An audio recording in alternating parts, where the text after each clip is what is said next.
see all like such things proves that அவர் வந்து என்னன்னா psychological affect ஆயிருக்கான்றது நல்லா புரியுது. பிகாஸ் ஏன்னா அந்த செல்ஃப் ஒரு வேலை அவர் நிஜமாவே அந்த செல்ஃப் ஹர்ட்டிங் அப்படிங்கிறது இருந்ததுன்னா செல்ஃப் ஹர்ட்டிங் வந்து கண்டிப்பாக ஒரு எக்ஸ்ட்ரீமான ஒரு சுச்சுவேஷன் தான். ஓகே, அதாவது ஒரு கவுன்சிலிங் கண்டிப்பாக தேவை. என்ன இதில் என்ன அடுத்தது லீகலாக எடுத்துகிட்டு போகலாம் அப்படிங்கிறது. ஏன்னா நம்ம திரும்ப நிறைய இஷ்யூவில் சொல்கிறது அதுதான். நம்ம என்னதான் நம்ம பாதிக்கப்பட்டோம் மீடியா முன்னாடி உட்காந்து பேசிட்டே இருந்தாலும் நமக்கு சொல்யூஷன் வரப்போகிறது இல்லை. அதுக்கான ப்ராப்பர் பிளாட்ஃபார்ம் அப்ரோச் பண்ணால் மட்டும்தான் நமக்கு சொல்யூஷன் வரும். That is either the police station or the court. Okay, அவர் அப்படி அப்ரோச் பண்ணணும். சொன்ன மாதிரி விசிட்டேஷன் ரைட்ஸ் அப்படின்னு போகும்போது அவர் தாராளமாக கோர்ட்டை போய் அப்ரோச் பண்ணியிருந்தாருன்னா தாராளமாக அவர் கொடுக்கப்பட்டிருக்கும்.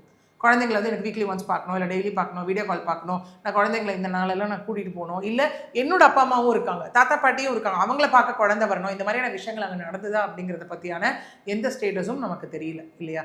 அது அவர் பண்ணலை. இன்னொன்று வந்து என்ன அப்படின்னு பார்த்தீங்கன்னா, இல்லை இதை வந்து பிளாக்மெயில் பண்ணி த்ரெட்டன் பண்ணப்பட்ட கல்யாணம் அப்படின்னு ஒரு விஷயம் சொல்லியிருக்காரு இல்லையா?